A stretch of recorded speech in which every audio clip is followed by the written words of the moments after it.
noticia. Esta semana esperábamos hasta el 11 un pago por el consorcio chino-canadiense de 1.500 millones de dólares que nunca llegaron.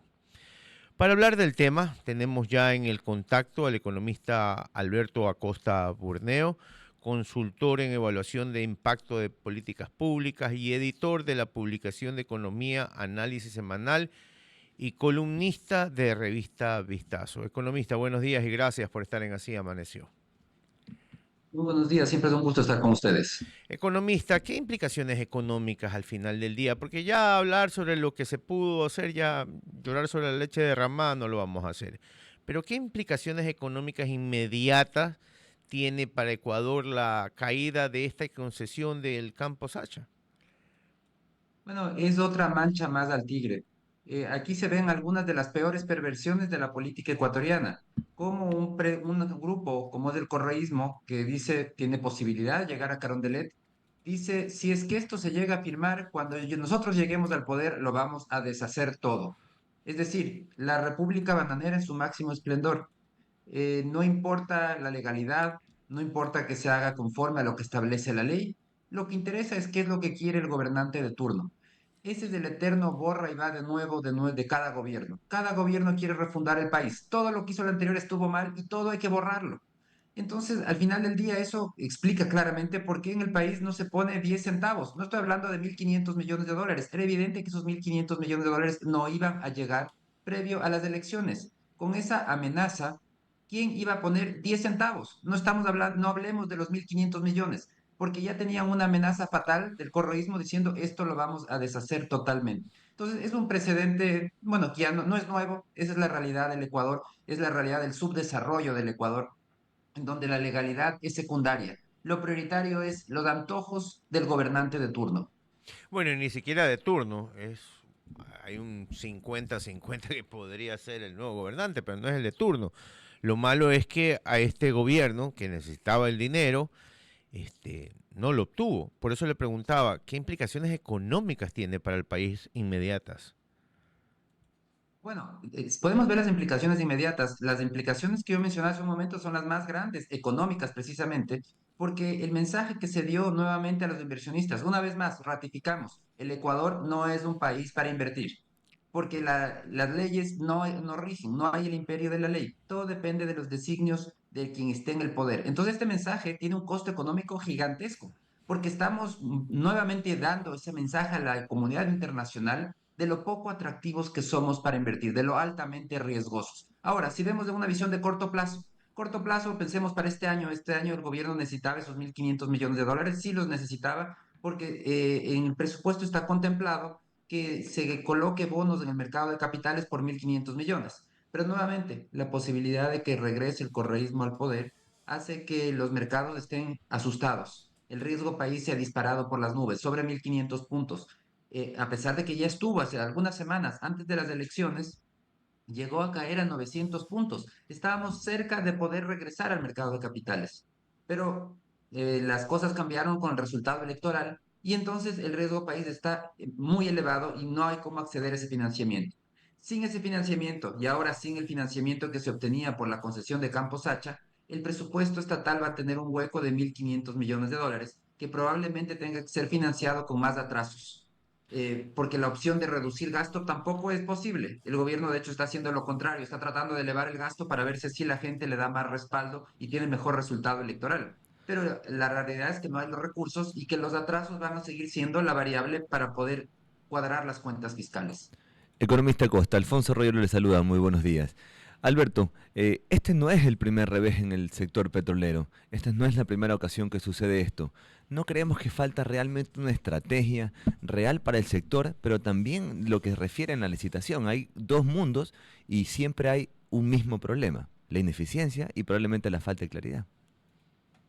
Bueno, definitivamente aquí el problema es Petroecuador, porque Petroecuador no es parte de la solución a la crisis petrolera, es el problema.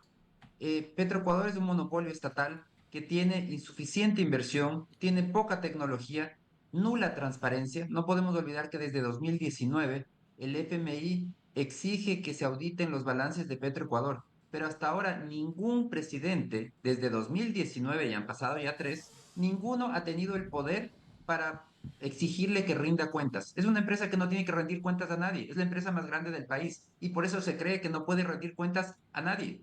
Es propiedad realmente de esos grupos de poder dentro de la empresa, de esos grupos de trabajadores, de gente de contratistas que la manejan, y el resultado es que a los ciudadanos no nos rinde cuentas. Entonces, aquí el problema que tiene que ser solucionado es ese monopolio estatal. Hay que acabar con ese monopolio estatal, abriendo la puerta de manera definitiva a la inversión privada, a la inversión extranjera. No puede ser que por mantener este monopolio estatal, la producción petrolera esté en caída libre. En la última década, la producción de petróleo ha caído en 100.000 barriles por día. Pronto dejaremos de ser un país petrolero, pero no porque se acabó el petróleo, sino porque fuimos incapaces de sacarlos del subsuelo. Tenemos que cambiar esa realidad y la única manera es aprendiendo de ejemplos, de casos que han funcionado en el mundo. Veamos, por ejemplo, en Colombia. En Colombia funcionó. Se abrieron la puerta para la inversión privada, concesiones claras, hicieron una legislación tributaria atractiva para la inversión y con menos petróleo. Colombia tiene la cuarta parte de petróleo que lo que tiene Ecuador y produce el 63% más. Otros ejemplos, Brasil, Guyana, incluso México, un país tan nacionalista como México, entendió que necesitaba abrir la puerta a la inversión privada. Lamentablemente Ecuador es mucho más extremo y radical que todos estos países y seguimos insistiendo en un monopolio corrupto e ineficiente. Economistas, si estamos hablando de que se cayó este posible acuerdo y que necesitamos encontrar una nueva oportunidad para la concesión del campus Hacha, ¿podríamos decir que estamos en condiciones para poder encontrar un negocio similar a corto plazo? Bueno, primero, mientras no pase la incertidumbre electoral, no hay cómo hacer nada. Es claro ahí la amenaza del correísmo que dice yo voy a deshacer todo. Y así son los políticos, porque todo lo que haga el adversario está mal. Cuando ellos, si es que ellos llegan al poder, probablemente terminen concesionando Sacha, como lo intentó Rafael Correa en varias ocasiones. Así que esto de aquí no es que ellos es algo malo y por eso se oponen a algo malo, no. Se oponen a que no sean ellos los que hagan la concesión, porque todo lo que haga su adversario está mal y todo lo que hacen ellos está bien. Esa es la tristeza y la pobreza de la política ecuatoriana. Difícil conseguir en el corto plazo. Yo no creo que se pueda conseguir nada en el corto plazo porque esta incertidumbre política, esta amenaza de decir lo voy a deshacer todo apenas llegue al poder, es simplemente decir no se acerque. No es un país para invertir.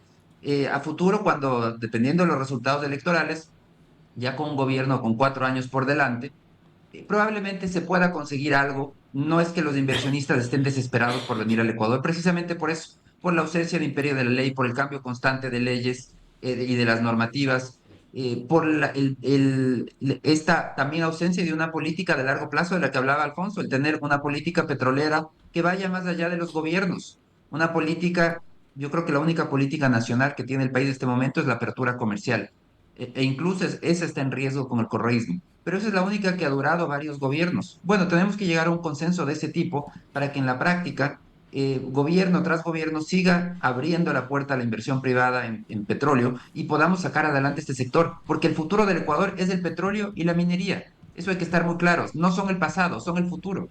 Pero eso será evidentemente si es que hacemos las cosas bien. Si copiamos lo que ha funcionado en otros países, veamos lo que ha hecho Brasil, lo que ha hecho Colombia, lo que ha hecho Guyana, incluso lo que ha hecho México.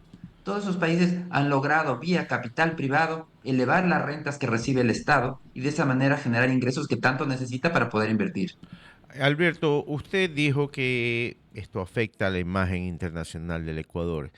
El próximo mandatario, después de las elecciones, ¿qué debe hacer para buscar la confianza en las personas o en los inversores que quieren mirar hacia Ecuador?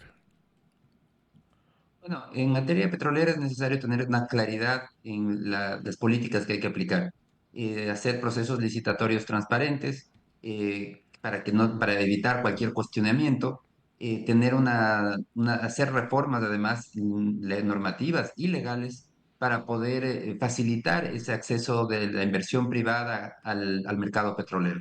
Entonces, teniendo reglas claras se genera confianza. El problema son estas políticas poco claras, en donde vemos que hay muchos interesados de por medio.